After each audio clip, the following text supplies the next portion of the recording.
All of you, स्वागत है आपका तक्षशिला इंस्टीट्यूट के इस मंच पर। और मैं आपका दोस्त विपिन आपके साथ में फिर से शामिल हो गया हूँ।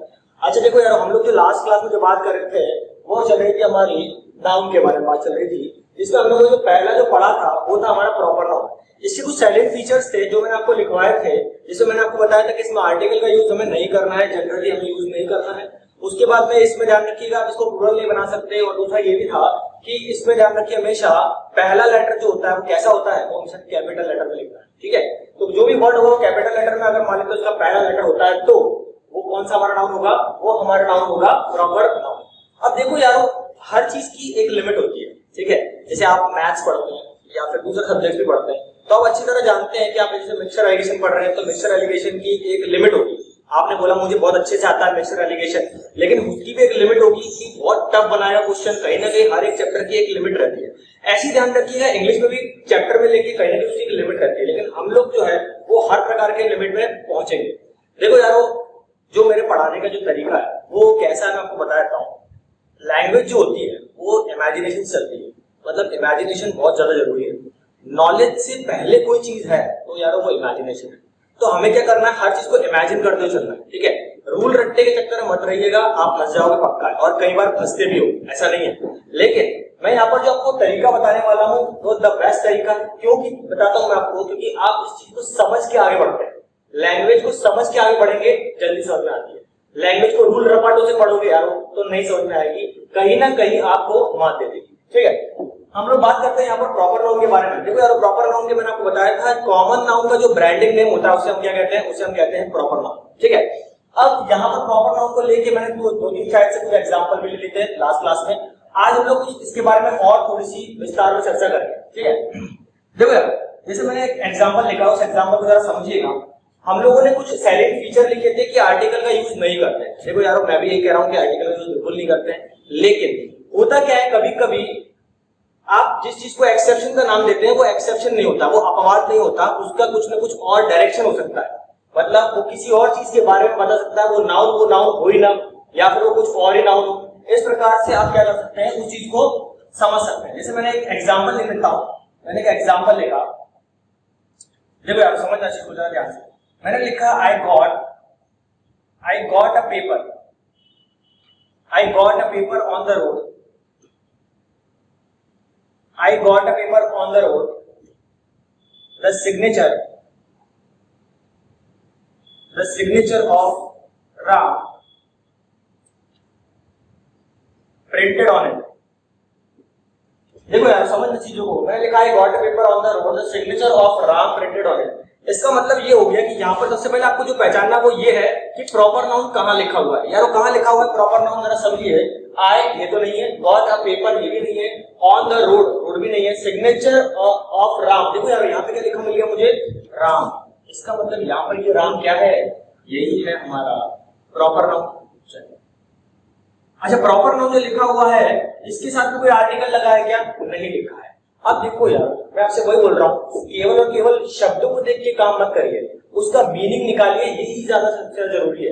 मैंने यहाँ पे क्या लिखा है, राम लिखा हुआ है। अब एक बात ध्यान रखिए, यहाँ पर एक छोटी सी मिस्टेक हो गई है, यहाँ पर एक छोटी सी मिस्टेक हो गई है। यहाँ पर चाहिए आपको एक आर्टिकल, वो आर्टिकल होगा ठीक है। अच्छा, ये क्यों लिखना पड़ा, ये क्यों लिखना पड़ा, उसके पीछे का जो रीजन है वो मैं आपको बताने जा रहा हूँ। देखो यार, जब भी आपका प्रॉपर नाउन, अगर आपका प्रॉपर नाउन, ध्यान रखिएगा, प्रॉपर नाउन क्या हो, अननोन हो या फिर अजनबी हो, अननोन हो या फिर क्या हो, अजनबी हो। अगर आपका प्रॉपर नाउन आपके लिए अननोन हो या फिर अजनबी हो तो ध्यान रखिएगा इनके साथ में, मतलब प्रॉपर नाउन के साथ में, प्रॉपर नाउन से पहले आर्टिकल ए या फिर एन का प्रयोग किया जाता है।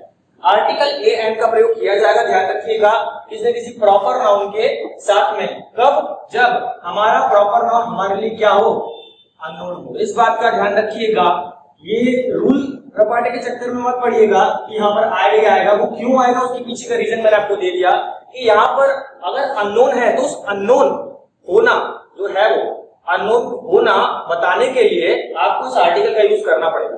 अब इंपॉर्टेंट फैक्ट ये हो रहा है कि हमारा कहीं ना कहीं रूल ब्रेक होता है। मतलब जो हम रूल बनाते हैं उसे हमें ब्रेक भी करना पड़ता है। एक्चुअली हम रूल को ब्रेक नहीं कर रहे हैं, लेकिन ये कोई जनरल कंडीशन है भी तो नहीं, कोई सामान्य कंडीशन नहीं है ना, इसीलिए हमें ये चीजें लिखनी पड़ रही है। अब क्वेश्चन ये उठता है हमारे दिमाग में कि आर्टिकल ए एंड द, इनके क्या मीनिंग होते हैं। तो मैं कहूंगा आर्टिकल पहले समझिएगा ए और एन के बारे में। ये जो हमारा ए और एन होता है, अच्छा ए कहां लगता है और एन का लगता है, इसके बारे में विशेष चर्चा होगी हमारी कब, आर्टिकल के चैप्टर में। फिलहाल इतना समझिए कि आर्टिकल लगता है जब नाउन से पहले, तो इस आर्टिकल का मीनिंग क्या क्या हो सकता है तो मैं आपको बताता हूं। इस आर्टिकल का मतलब हो सकता है ये वन हो, इस आर्टिकल का मतलब ये भी हो सकता है कि ये क्या हो, ये एनी हो सकता है, और एक आर्टिकल का मतलब ए और एन का मतलब हो सकता है वो लाइक हो। लाइक का मतलब पसंद करना नहीं है यारो, पसंद मत कीजिए किसी को। इसका मतलब ये हो गया कि लाइक का मतलब यहाँ पर है की तरह, ठीक है। तो यहाँ पर तीनों ही मतलब हो सकते हैं, अगर ध्यान रखिएगा। अच्छा एक बात और ध्यान रखिए, जब भी मैं कुछ लिखवा रहा हूँ ना तो उसे लिखते चलिए, उसके लिए अपना एक रजिस्टर तैयार कीजिए, कॉपी तैयार कीजिए और उसमें हर एक चीज को ध्यान से लिखते रहिए, क्योंकि ये जो छोटे छोटे फैक्ट्स होते हैं ना, यही ध्यान रखिए मार दे सकते हैं। आप थोड़ा ये समझिए कि आपका जो कंपटीशन है ना, वो आपके लोकल जगह से नहीं है, वो ध्यान रखिए सेंट्रल लेवल से भी हो सकता है और स्टेट लेवल से भी हो सकता है। तो आप समझ लीजिए कि अगर मान लीजिएगा बहुत सिंपल क्वेश्चन आने वाले होते तो मैं आपको ये सारी बातें नहीं बताता, लेकिन अब आप जानते हैं स्टैंडर्ड क्या हो रहा है, और स्टैंडर्ड के बढ़ते हुए इस चलन में आपको भी ध्यान रखिए अपना स्टैंडर्ड कहीं ना कहीं ग्रो करना पड़ेगा, इस बात को ध्यान रखिएगा, ठीक है। चलो, तो आर्टिकल ए और एन की क्या क्या मीनिंग हो सकते हैं, या तो फिर वो वन होगा, या तो फिर वो एनी हो सकता है, या फिर वो लाइक मतलब की तरह भी हो सकता है, ठीक है। अच्छा कैसे हो सकता है ये वन, एनी और लाइक की तरह, वो भी जरा देख लेते हैं एक दो एग्जांपल के थ्रू। इतना नोट डाउन करिए, आगे बढ़ते हैं।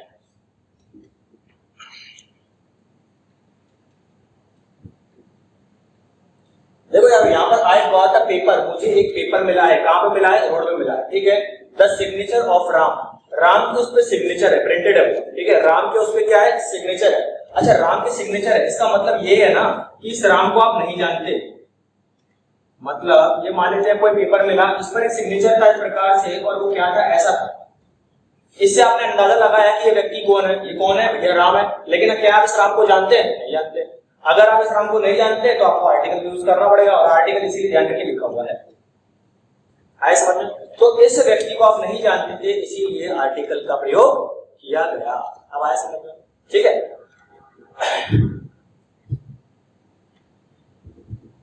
एक एग्जांपल और देखिएगा, एक एग्जांपल और देखिएगा, मैं आपको समझा रहा हूं। मैंने लिखा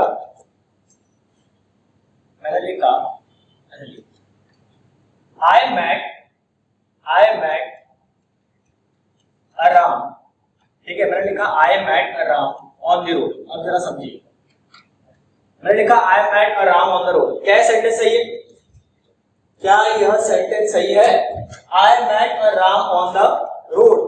अब यहाँ पर जो लिखा हुआ है met a Ram, जो लिखा हुआ है यार, ये सेंटेंस बिल्कुल सही है। I met a Ram, मैं किसी राम से मिला। किसी राम मतलब क्या हो गया, मैंने अभी बताया था कि ए और एन का मतलब एन ई बी होता है। मैं किसी राम से मिला, कोई दिक्कत नहीं है, मेरा काम हो गया, ठीक है।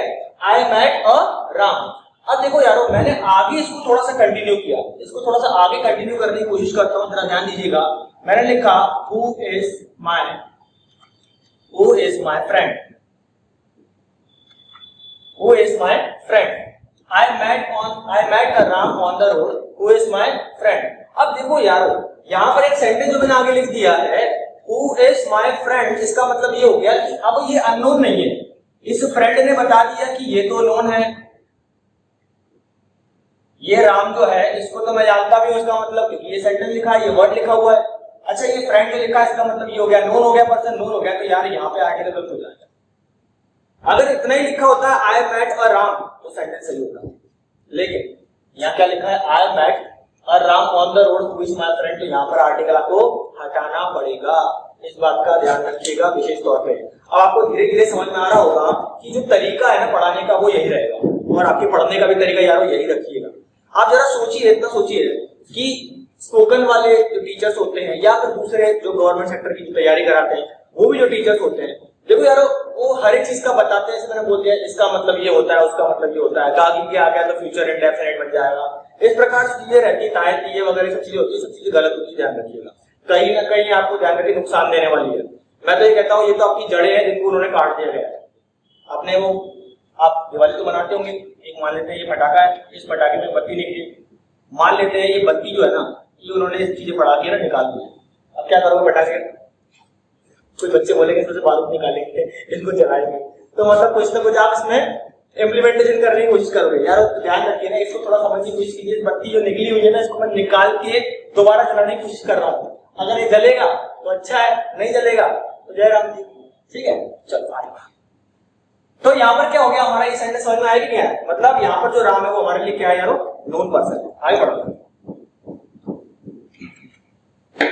आर्टिकल को लेकर ध्यान रखिएगा, पूरा डिटेलिंग होगी, पूरा डिटेल में आपको बताया जाएगा। ऐसा नहीं है, ऐसा मत सोचिएगा कि आर्टिकल सर ने यहाँ पर एंड कर दिया, नहीं, बिल्कुल भी नहीं। आर्टिकल अपने आप में एक टफेस्ट चैप्टर है, वो एक बहुत बेहतरीन चैप्टर है। केवल इतना नहीं होता इसमें कि बेटा ये वोवेल का साउंड आ जाए तो एन लग जाएगा, ए लग जाएगा या द लग जाएगा, इस प्रकार से नहीं होता। ठीक है, ये समझने वाली बात है। तो ये बात क्लियर होगी आपको। यहाँ पर बात होगी हमारी खत्म, ये हो गया था हमारा क्या? Proper noun. इसके अलावा एक दो सेंटेंस और देख लीजिएगा। देखो यार, आर्टिकल ए और एन का जब भी हम यूज करते हैं तो यहाँ पर क्या है, हम लोग ये भी कह सकते हैं जनरली। जब हम बात करते हैं किसके बारे में? जनरली के बारे में। मतलब जनरली बात करते हैं, सामान्य तौर पर जब बात करते हैं तो उस बात को जरा समझना। इसमें मैंने लिखा जैसे कि he is, मैंने लिखा he is an Amitabh, he is an Amitabh of my class, of my, क्या मतलब है? वो हमारी क्लास का अमिताभ है। अब वही वाली बात दोबारा हो जाता है कि he is an Amitabh of my class, इसका मतलब ये हो गया वह हमारी क्लास का अमिताभ है। ये भी हो सकता है इसका मतलब कि उसमें अमिताभ वाली क्वालिटी है। अमिताभ बच्चन तो बैठेगा नहीं, थोड़ा सोचने वाली बात है कि मेरी क्लास में अमिताभ बच्चन बैठ गया। तो मैंने बोला he is an Amitabh of my class, मतलब यहाँ पर अमिताभ के पहले जो ये एन लिखा हुआ है इसका मीनिंग कुछ और कन्वे हो रहा है। अब इसका मीनिंग क्या कन्वे हो रहा है तो आप अच्छी तरह जानते हैं, मैंने आपको बताया था थोड़ी देर पहले कि यहाँ पर इसका एक और मीनिंग होता है, वो होता है लाइक। तो मैं कह सकता हूँ he is an Amitabh of my class, तो हो सकता है उसकी कुछ ना कुछ क्वालिटी उसके अंदर हो, उस लड़के में हो। ये जो है इस लड़के में ये कुछ ना कुछ क्वालिटी होगी अमिताभ की। क्या क्वालिटी हो सकती है? हो सकता है उसकी हाइट हो सकता है उसका एक्टिंग हो सकती है उसकी डांस हो, कुछ भी हो सकता है। तो यहाँ पर क्या he is an Amitabh of my class, यहाँ पर जो एन लिखा है ये इंपॉर्टेंट है और बिल्कुल सही लिखा हुआ है। अमिताभ अकेले मत लिखना, वहां पर रियल में अमिताभ नहीं बैठा है, और रियल में अमिताभ अगर बैठ गया ना तो यहाँ से एन को भी रिमूव कर देना है, इस बात का ध्यान रखिए। तो आर्टिकल का यूज हो भी रहा है और जनरली मैंने मना भी किया हुआ है कि आर्टिकल का यूज नहीं करना चाहिए, लेकिन यारों मैं आपको बता भी रहा हूं, साथ साथ चल रहे हैं कि आर्टिकल कब यूज कर सकते हैं, ये जरूरी है। क्योंकि जब ये चीज समझ जाते हैं कि आर्टिकल कब कब प्रॉपर नाउन के साथ में इस्तेमाल कर सकते हैं, तब हमारा काम आसान हो जाता है। साथ साथ में चल रहे, ध्यान रखिएगा, आर्टिकल बार बार कह रहा हूं आपको पढ़ाया जाएगा और बहुत बेहतरीन पढ़ाया जाएगा। अगर आप डिमांड करेंगे तो इसी चैप्टर के बाद ही शुरू कर दूंगा मैं आर्टिकल की। फिलहाल इस पे आते हैं और भी देखते हैं। अभी हो गया एक आर्टिकल बन गया मेरा एन के हिसाब से, और देखते हैं ये हो गया जनरली के हिसाब से। जनरली मतलब सामान्य तौर पर जब बात की जाती है तो हम लोग कह सकते हैं क्लास के बारे में बात है, मेरे मोहल्ले के अकॉर्डिंग बात है। मतलब ये मेरे मोहल्ले का जो है वो शत्रुघ्न सिन्हा है, आवाज निकालता है, इस प्रकार से बोल सकते हैं। अब यहाँ पर बात करते हैं आगे। मैंने लिखा, देखो ध्यान से, मैंने लिखा एक क्वेश्चन एग्जाम में आता है, ध्यान रखिएगा, Kalidas is the Shakespeare of, Kalidas is the Shakespeare of India. समझिएगा बात को जरा, Kalidas is the Shakespeare of India, ये तो आप अच्छी तरह जानते हैं, ये एग्जाम में आ चुका क्वेश्चन है और इस प्रकार से रिलेटेड ध्यान रखिए और भी क्वेश्चन आते रहते हैं। ठीक है ना, जैसे मैंने बोल दिया कि समुद्रगुप्त को क्या कहते हैं? नेपोलियन कहते हैं भारत का।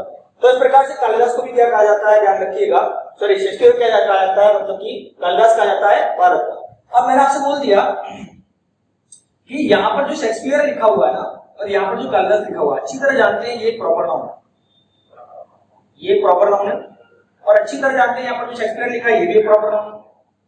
फिर वही वाली बात आ गई, इसके साथ में द का इस्तेमाल किया गया। सर द का इस्तेमाल सर आपने कैसे कर दिया? तो फिर मैं आपको एक बात बता देता हूँ कि यहाँ पर जो द का यूज किया गया है ये ध्यान रखिएगा जनरली तौर पे नहीं किया गया, ध्यान रखिएगा। मतलब ये अगर आपके एग्जाम में क्वेश्चन भी, मतलब इतिहास में भी आ सकता है ये प्रश्न, क्या आ सकता है? Kalidas is the Shakespeare of India. पूछ सकते हैं कि भैया भारत का शेक्सपियर किसे कहा जाता है, तो आप उत्तर क्या लिख के आते हो? आप लिख के आते हो कालिदास। तो इसका मतलब ये हो गया स्पेसिफिक तौर पे जब बात की जाती है तो आप द का इस्तेमाल करेंगे। अगर आप किसी क्लास के या मोहल्ले के बारे में बात करते हैं तो आप ए और एन का यूज कर सकते हैं। तो मैंने यहाँ पर क्या लिखना पड़ा? मुझे द का इस्तेमाल करना पड़ा, जो बिल्कुल सही है, इस बात का ध्यान रखिएगा। तो ये दो सेंटेंस ध्यान रखिएगा एक हो सकता है जनरली तौर पर बात कर देते हैं, ये वाली जनरली तौर पर बात कर दी गई है, तो आप समझ जाएंगे कि आर्टिकल किस प्रकार से हम लोग यूज कर रहे हैं। ठीक है, तो आई होप आपको ये प्रॉपर नाउन समझ में आ गया होगा, इसमें आपको और कुछ जानने की जरूरत बिल्कुल भी नहीं है। अब आगे बढ़ते हैं, हम लोग अपने दूसरे नाउन की तरफ आते हैं जिसका नाम है कॉमन नाउन। देखो यारो, this is the only noun that have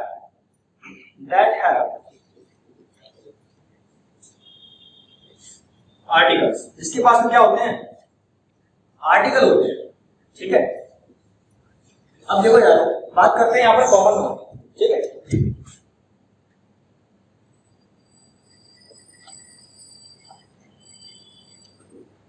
समझने की कोशिश कीजिएगा, बात करते हैं कॉमन नाउन।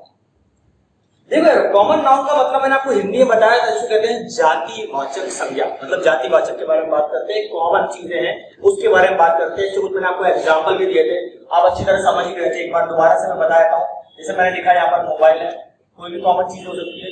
मैंने लिख दिया यहाँ पर फैन है, मैंने लिखा यहाँ पर सिटी है, मैंने लिख दिया कंट्री है, मैंने लिख दिया पेन है, मैंने लिख दिया स्टेशन है। तो यहाँ पर ध्यान रखिएगा, जितने भी यहाँ पर लिखे हुए सबके तो हमारे कॉमन नाउन है। और आप ध्यान रखिएगा, कॉमन नाउन के कुछ फीचर्स को याद रखेंगे। कॉमन नाउन के कुछ जो फीचर्स है उन्हें जरा समझते हैं। सबसे इंपॉर्टेंट फैक्ट है, इसके कुछ फीचर्स होते हैं, सैलिएंट फीचर्स, मुख्य तथ्य ऐसे कुछ होंगे। जिसमें पहला होगा तथ्य, वो होगा आर्टिकल का यूज आप करोगे, ध्यान रखिएगा। इसमें आर्टिकल यूज हो जाते हैं ए एंड द, वैसे कोई भी इस्तेमाल हो सकता है, इसमें कोई भी परेशानी वाली बात नहीं है। लेकिन फिर भी अगर आप डिफरेंशिएट करना चाहते हैं सर कहां पर ए और कहां पर द, यहाँ पर कंफ्यूजन होता है। ए और एन में आपको ज्यादा कंफ्यूजन नहीं होगा, क्योंकि वोवल और कॉन्सोनेंट के साउंड के बराबर बात करते हैं। लेकिन यहाँ पर क्या है कि द को लेकर जब बात की जाती है तो थोड़ी सी परेशानी होती है। मैं कोशिश करूंगा आपको कॉमन नाउन में उस चीज को क्लियर कराने की। तो मैंने आपसे बोला पहला वाला क्या लिखा मैंने, आर्टिकल का यूज में करना है, ए एंड द का यूज में हो सकता है।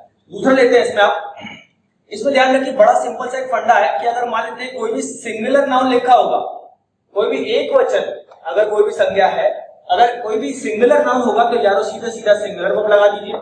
अगर मैं कहता हूं कोई भी प्लूरल नाउन लिखा हुआ है तो यारो प्लूरल वर्ब लगा दीजिए।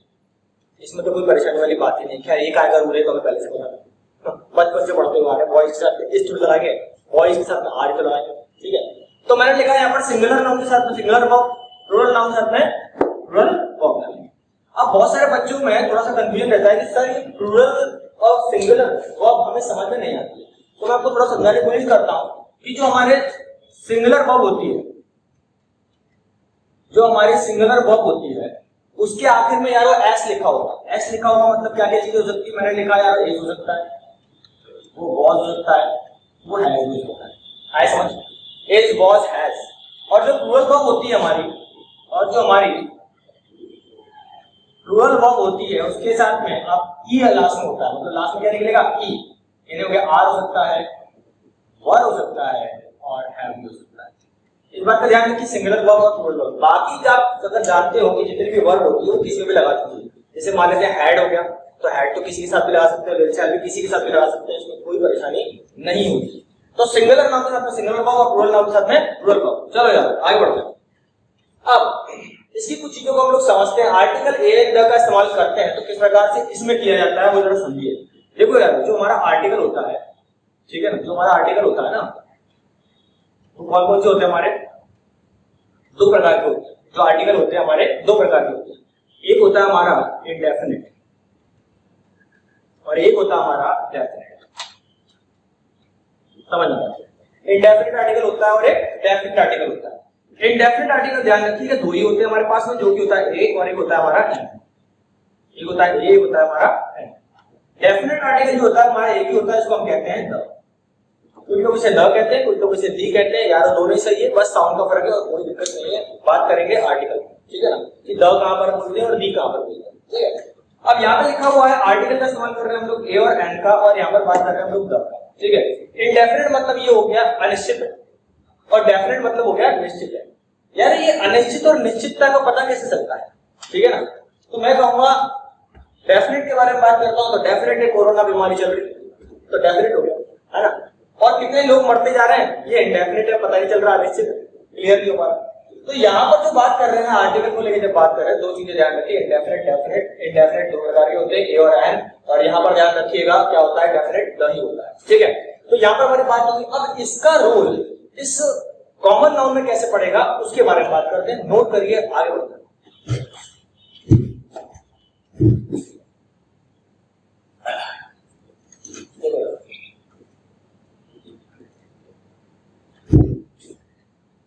कॉमन नाउन के थोड़े से छोटे मोटे सेंटेंस देते हैं, उसके बाद में आगे बढ़ेंगे।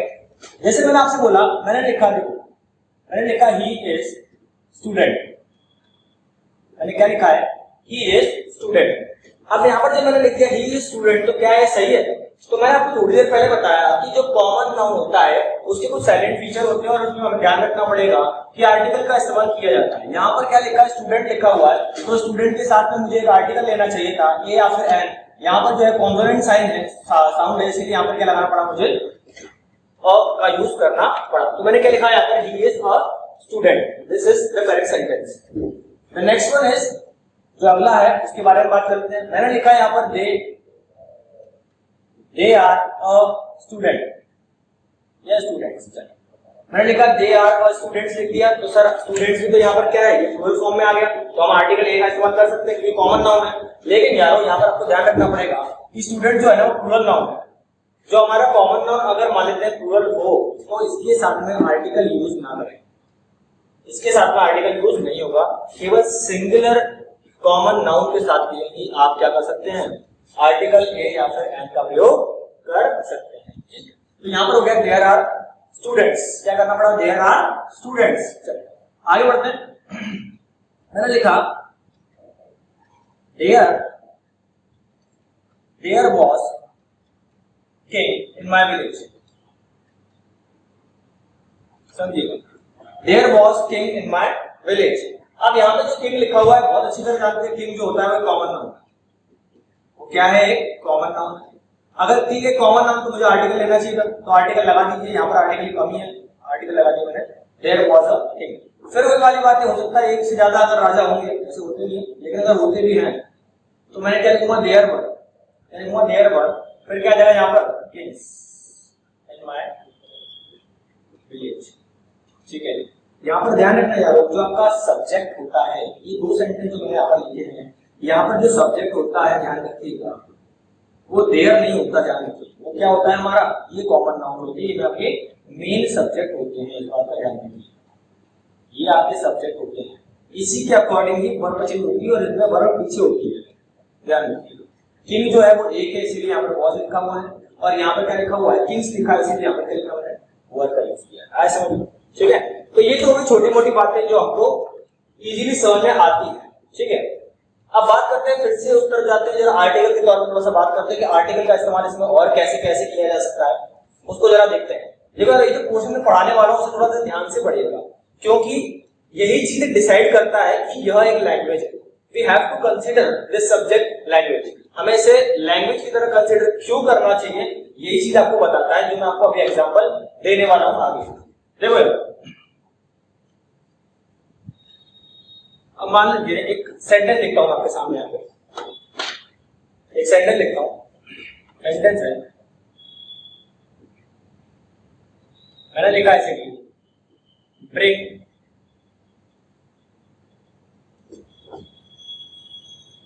फ्रॉम,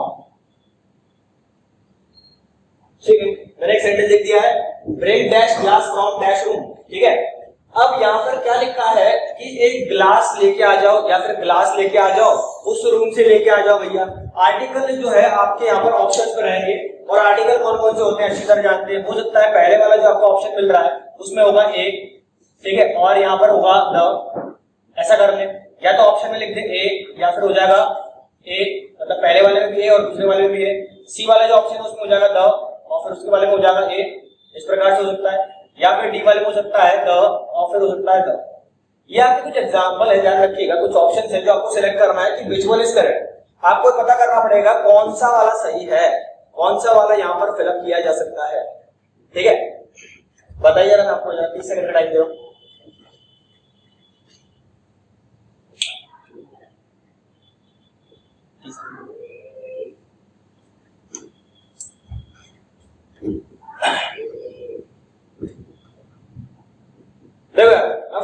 आपको माइंड देखिए कैसे रीड करता हूँ।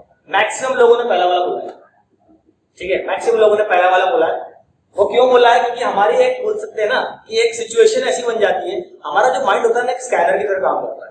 माइंड कैसा काम करता है? स्कैनर की तरह काम करता है। और आपने वही किया है कि यहाँ पर ए और द लगाने की आपने जो गुंजाइश की है वो बिल्कुल सही है, और ये भी सही है, ये भी सही है और ये भी सही है, चारों ही सही है। बस यही बात बताने के लिए मैं आपको ये वाला एग्जांपल लेके आया हूँ। आप इसको जस्टिफाई करते हैं कि चारों कैसे सही हो सकते हैं, चारों आर्टिकल इसमें कैसे पुट कर सकते हैं, इसके बारे में जरा बात कर लेते हैं।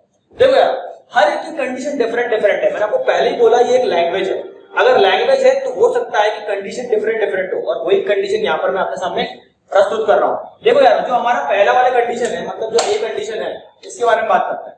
जो ए कंडीशन है इसके बारे में बात करते हैं। मैंने बोला bring dash glass from dash room, a और द लिखा हुआ है। अगर द यहाँ पे लिखा हुआ है, रूम के साथ में अगर द लिखा हुआ है, तो इसका मतलब ये होगा कि रूम जो है वो डेफिनेट है। अगर रूम डेफिनेट है तो रूम तो एक ही हो गया, ठीक है। अच्छा, यहाँ पर आर्टिकल क्या लगा रहे हो आप? ए का इस्तेमाल कर रहे हो, इसका मतलब ये हो गया अनिश्चित है। अनिश्चित है इसका मतलब आप क्या करेंगे? ग्लास को बहुत सारे कर दीजिए। अब यहाँ पर क्या हुआ, मैंने आपसे बोला यार वो ग्लास लेके आओ उस वाले रूम से, आप भाग के गए उस रूम में गए और रूम में आपको बहुत सारे ग्लास दिखाई दिए। डेफिनेट के बारे में बात किसी कर रहे हैं, किसके रिस्पेक्ट में बात कर रहे हैं? रूम के रिस्पेक्ट में बात कर रहे हैं। रूम यहाँ पर डेफिनेट है तो इसका मतलब रूम के साथ में द का यूज किया है, और यहाँ पर क्या है जो ग्लास लिखा हुआ है वो क्या है? इनडेफिनेट है, फिक्स नहीं है। इसका मतलब यहाँ पर जाएंगे और कौन सा ग्लास लेके आओगे? कोई भी। और आपको अभी थोड़ी देर पहले बताया था कि आर्टिकल ए और एन का मतलब क्या होता है? एनी ही होता है, थोड़ी देर पहले बताया था, ठीक। दूसरी कंडीशन के बारे में बात करते हैं जो हमारी बी कंडीशन है। यहाँ पर क्या लिखा है? दोनों में आर्टिकल ए का इस्तेमाल किया है, इसका मतलब दोनों ही अनिश्चित है। कैसे बनाएंगे इसका फिगर कैसे ड्रॉ करेंगे कि यारो एक रूम नहीं है, कई सारे रूम हो सकते हैं, और हर एक में ध्यान रखिए बहुत सारे ग्लास रखे हुए हैं। अब मैंने आपसे पूछा जाओ यार जरा ग्लास लेकर आओ, आप भाग के गए, आपने इस वाले रूम में, पहले आपको ये वाला पड़ा तो आप इसी रूम में चले गए, आपको ग्लास मिला, आप ग्लास लेके वापस, आप इधर भी जाते तो इधर भी आपको, इधर भी जाते तो इधर भी आपको मिल जाता ग्लास। इसका मतलब कई सारे रूम, मतलब एनी रूम, मतलब ए रूम के साथ में भी, और ग्लास भी कोई भी, इसका मतलब क्या हो गया? कोई भी ग्लास मतलब ए इसके साथ में, मतलब बी कंडीशन जो होती है यहाँ पर फॉलो की जाएगी। समझ में आया? तीसरी कंडीशन जरा देखते हैं। यहाँ पर जो सी ऑप्शन में यहाँ पे लिखा है द और ए, द लिखा है यारो इसके साथ में, मतलब रूम बहुत सारे बनाने पड़ेंगे, रूम बहुत सारे बनाने पड़ेंगे यारो। यहाँ पर क्या किया मैंने? कई सारे रूम बना दिए, और ग्लास मैंने इसमें रख दिया।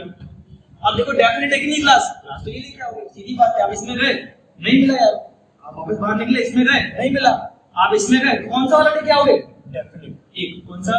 ये वाला। तो रूम तो एनी थे लेकिन ग्लास तो एक में रखा था, और ग्लास एक ही था, इसीलिए वो स्पेसिफिक में कहलाया, और वहां पर क्या हुआ? ये डेफिनेट कहलाया। अब यहाँ पर क्या है यार, उसका फिगर आराम से ड्रॉ कर सकते हैं, इसमें कोई दिक्कत नहीं होगी। एक ही रूम है और एक ही ग्लास है, इसका मतलब ये हो गया bring the glass from the room. इसका मतलब ये हो गया कि ग्लास के साथ में भी आप द यूज कर सकते हैं और रूम के साथ में भी द।